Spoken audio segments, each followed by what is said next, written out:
What if the one food sitting in your refrigerator right now, a food that costs less than $1, that has been part of human breakfast for thousands of years, is either quietly helping you manage your blood sugar or silently making things worse?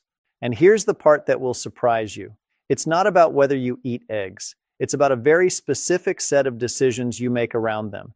Decisions so small, so easy to overlook that most people with diabetes never think twice about them. But those tiny decisions, they can mean the difference between a fasting blood sugar of 165 in the morning and a fasting blood sugar of 130 every single day. I'm Dr. Franklin, and I have spent years working at the intersection of nutrition science, aging, and metabolic health, specifically for adults over 50 who are managing diabetes and trying to live with real energy, real clarity, and real control over their numbers. Today, I want to have an honest, straight-talking conversation with you about eggs, not the version filled with old myths and outdated fears, the version backed by current science and, more importantly, backed by real outcomes I have seen in real people. And I want to warn you right now, stay with me until the end, because I'm going to share a concept around egg timing that almost no one talks about. It has to do with your body's natural morning hormone cycle, and when you understand it, the way you approach breakfast will never be the same again. Before we dive in, I'd love to know, where are you watching from today? Share your city or country in the comments. I read every one, and it truly helps me connect with this community. Now let's get started. Let's start at the very beginning, because I find that most confusion about eggs and diabetes comes from one giant misunderstanding about how the diabetic body actually works. Here's the truth that often gets skipped over. When you have type 2 diabetes, your body's first problem isn't necessarily that it can't produce enough insulin. In fact, many people with type 2 diabetes produce a normal amount, or even more than normal. The deeper problem is that the cells in your muscles, your liver, and your fat tissue have become resistant to insulin's signal. Your body is shouting the message, but the cells have turned down the volume. They've gone partially deaf. Now, why does this matter for eggs? Because what you eat for breakfast, specifically how much protein you pair with carbohydrates, has a direct and measurable effect on how sensitive your cells remain to insulin throughout the rest of the day. Here's what the research is consistently showing us. Eating high-quality protein in the morning helps reduce what scientists call the postprandial glucose spike. That's the sharp rise in blood sugar that happens after a meal. Protein does this in two powerful ways. First, it slows gastric emptying. That means food leaves your stomach more slowly and sugar enters your blood more gradually, like a slow, controlled drip rather than a sudden flood. Second, certain amino acids in protein, particularly leucine, which eggs are rich in, actually stimulate the pancreas to release insulin in a more timely and proportionate way. In other words, protein helps your insulin response become more precise rather than chaotic. 2 large eggs contain approximately 12 to 13 grams of complete, high-quality protein. Complete means it contains all 9 essential amino acids your body cannot manufacture on its own. And here's what makes eggs especially remarkable. Their glycemic index is essentially 0. They do not raise blood sugar by themselves, not by a single point. And this is important, that 0 only stays at 0 if you handle them correctly. The moment you start frying them in butter, stacking them on white toast, or pairing them with sweetened juice, that protective power begins to erode. Not because the egg changed, because what surrounds it changed. Now let me address the elephant in the room. Cholesterol.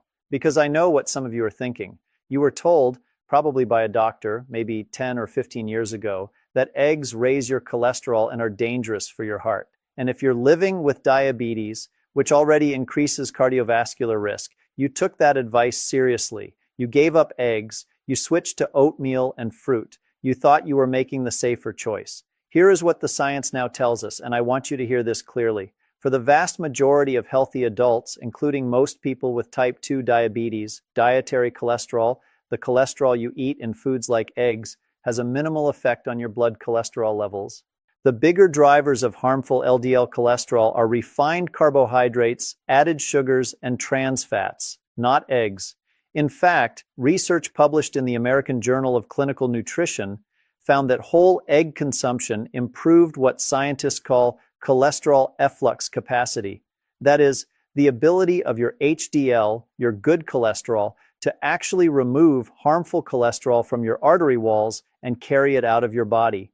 And a 2025 randomized controlled trial from the same journal found that when 2 eggs per day were eaten as part of a diet low in saturated fat, LDL cholesterol actually decreased compared to a high saturated fat diet without eggs. What that tells us is something very important. The problem was never the egg sitting in your refrigerator. The problem was what we were cooking it in and what we were eating alongside it. What does that mean in plain English? The egg you gave up might have been your friend all along. Before we begin, take a second and tell me your name and where you're tuning in from. I go through the comments, and I genuinely want to know who I'm speaking to and supporting here. I want to tell you about a patient I'll call Mary, because her story illustrates this so perfectly. Mary came to me at 71 years old. She'd been managing type 2 diabetes for nearly a decade. She was sharp, disciplined, and deeply committed to doing everything right. But her A1C had been sitting stubbornly at 8.0% for 2 years, and her fasting blood sugar rarely dipped below 158 in the mornings, despite her medications. When I asked her to walk me through her daily routine, she described it with a kind of quiet pride. She woke up at 6:30, took her medication, and made herself what she called a heart-healthy breakfast: steel-cut oatmeal with a tablespoon of honey and half a cup of blueberries, a glass of cranberry juice she'd bought from the health food store because it said no added sugar on the label, sometimes a small whole wheat muffin that she baked herself. Now, Mary had done her homework. She genuinely believed this was a responsible, diabetes-friendly breakfast, and I had to tread very carefully here because I did not want to dismiss the genuine effort she had put in. I asked her to do something for me. I asked her to use her glucometer to check her blood sugar at exactly 45 minutes after breakfast, then again at 90 minutes. She came back the following week with her log at 45 minutes, 214, at 90 minutes, 198. Every single morning, that heart-healthy breakfast was launching her blood sugar past 200. The oatmeal, even the steel-cut variety, was breaking down into glucose quickly in the absence of protein. The honey was adding pure, simple sugar. The no-added sugar cranberry juice still contained 24 grams of naturally occurring sugar per cup with zero fiber to slow it down. And the whole wheat muffin, despite its wholesome reputation, was delivering another rapid carbohydrate load. Her body was working overtime every morning before 8 a.m. Here's what I proposed. No dramatic overhaul, no long food list, just one foundational shift. Replace the oatmeal and juice breakfast with 2 eggs, cooked without oil, which I'll explain in a moment, paired with half an avocado and a generous handful of sautéed spinach or sliced tomatoes. That was it. Same medications, same walks, same everything else. 3 weeks later, Mary came back in. She pulled out her glucometer log without me even asking. Her 45-minute post-meal reading was now averaging 138. Her 90-minute reading was averaging 124. She looked at me across the desk and said, "Dr. Franklin, I feel like someone finally turned on a light in a room I've been trying to navigate in the dark for 10 years. After 4 months, her fasting blood sugar had dropped to an average of 131. Her A1C came down to 7.3%. Her total cholesterol actually improved. And she told me she had more energy after breakfast now than she'd had in years because she wasn't riding that blood sugar roller coaster every morning, crashing hard by 10:30 and desperately hunting for a snack." That is the power we are talking about, and the solution was always in her refrigerator. All right, now we get into the part I know you've been waiting for, the practical how. Because here's something I tell every patient. Knowing that eggs are beneficial is step one, but how you prepare and pair them determines whether you actually experience that benefit. Let me go through this methodically. First, how to cook them. The gold standard for blood sugar management is eggs cooked without added fat. I know that sounds counterintuitive because we've always associated eggs with butter or oil in the pan. But here's the thing. Egg yolks already contain their own natural fat. In a non-stick pan over medium heat, 2 beaten eggs will cook beautifully in about 2 to 3 minutes with 0 added oil. The result is creamy, soft scrambled eggs with nothing to complicate the metabolic picture. Boiled eggs are equally excellent, and I actually recommend them for people who want convenience. You can hard boil a batch of 6 on Sunday night. They keep perfectly in the refrigerator for 5 to 7 days. Peel 1 or 2 in the morning, pair them with your vegetables and avocado, and your entire breakfast takes 4 minutes. No excuses, no shortcuts that compromise your health. Poached eggs are wonderful too, though they require a bit more practice. No oil whatsoever, just water with a small splash of vinegar to help the white hold together. If you enjoy a poached egg, this is a fantastic option. What you want to avoid is frying eggs in even a small amount of oil or butter at high heat. Some of you might be thinking, but I use olive oil, isn't that healthy? And olive oil is genuinely a wonderful food. But here's the nuance. Olive oil's benefits are greatest when consumed cold or at low temperatures. When you heat it to the temperatures needed for frying, you're diminishing those benefits and adding a significant caloric and fat load that, in the context of diabetes, can temporarily worsen insulin resistance at the cellular level. Save your olive oil for salads and drizzling on vegetables. Second, what to pair them with. This is where the real magic happens, or where people unknowingly undo all the good the egg was doing. Avocado is the single best companion for eggs in a diabetes-conscious breakfast. The monounsaturated fats in avocado, the same healthy fats in olive oil, slow digestion and reduce the glycemic impact of anything else you're eating. They also support heart health, which matters enormously for people with diabetes. Half a ripe avocado alongside 2 eggs is a combination that is filling, nutritious, and genuinely stabilizing to blood sugar. Spinach is your next best friend. And I want to give you a specific reason. Spinach is one of the richest dietary sources of magnesium.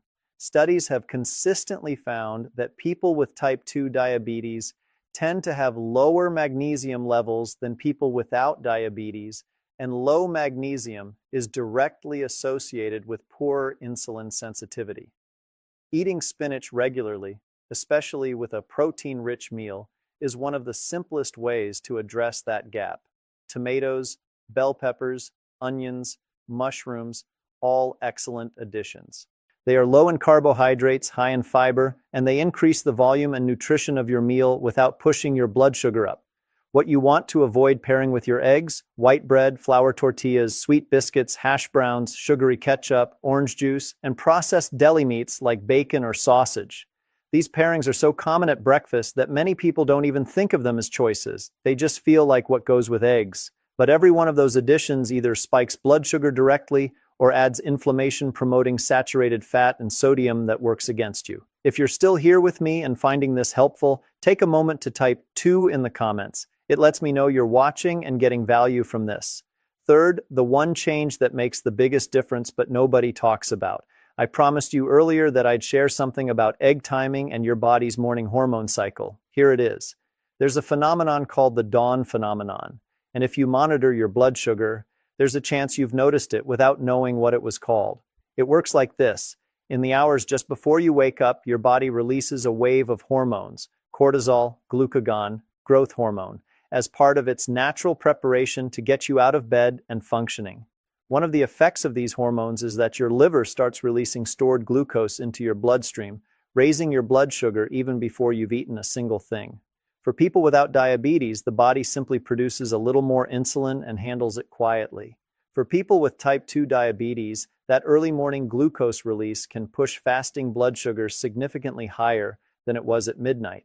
Now here's the critical connection to eggs. What you eat for breakfast either amplifies or dampens this morning cortisol glucose cycle for the rest of the day. A high carbohydrate breakfast essentially layers another glucose load on top of the one your liver already delivered. A high-protein breakfast, eggs being the star, sends a calming signal to your metabolic system.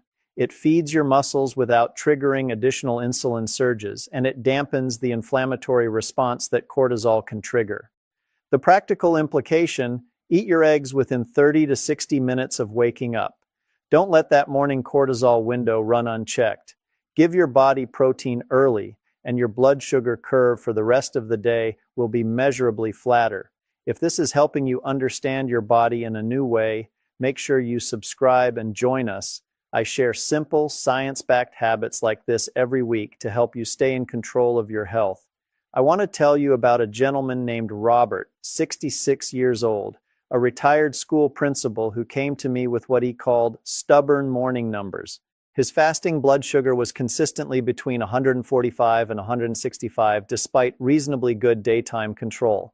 Robert was already eating eggs for breakfast, good for him, but his dinner every night was a heavy carbohydrate meal, rice or pasta or bread with whatever protein his wife cooked. And around 9 p.m., he'd often have a small bowl of cereal because he was slightly hungry before bed. I introduced him to what I call the evening egg strategy, and I want to share it with you because it addresses exactly that fasting morning number. When you eat a significant carbohydrate load in the evening, your liver has an abundance of glucose to work with overnight, and it tends to over-release stored glucose in the early morning hours.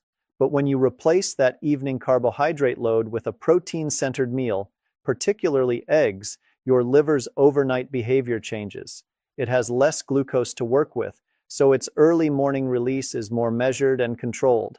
I asked Robert to try this 3 nights a week, replace his usual evening carbohydrate-heavy meal with a 2-egg omelet packed with vegetables, spinach, peppers, mushrooms, whatever he had, accompanied by a small green salad with olive oil and vinegar. No bread, no rice, just eggs and vegetables.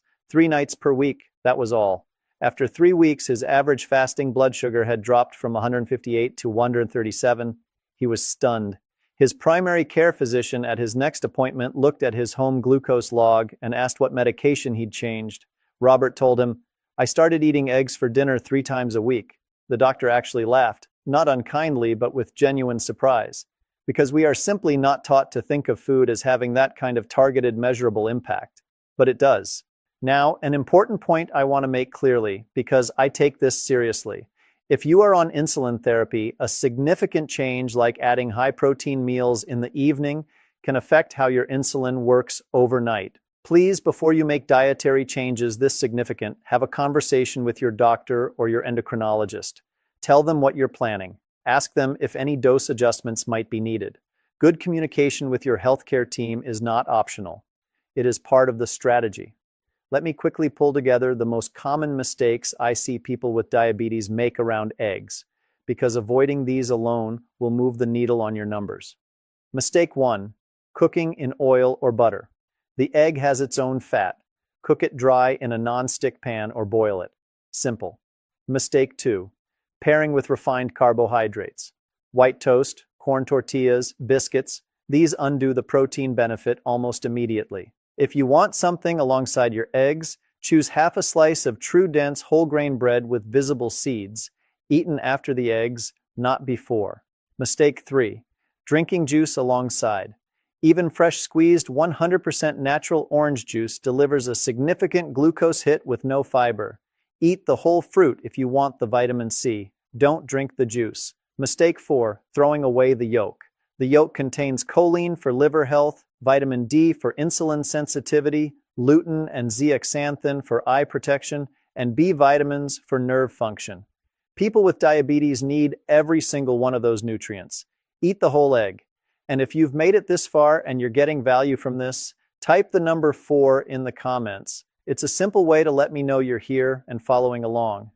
Mistake 5. Eating eggs too late in the morning. Remember the dawn phenomenon. Get protein into your system within 30 to 60 minutes of waking to dampen that early cortisol glucose surge. Here's your simple, ready-to-use plan starting tomorrow morning. Wake up. Within 30 to 60 minutes, prepare 2 eggs, scrambled without oil or hard-boiled from the batch you made the night before.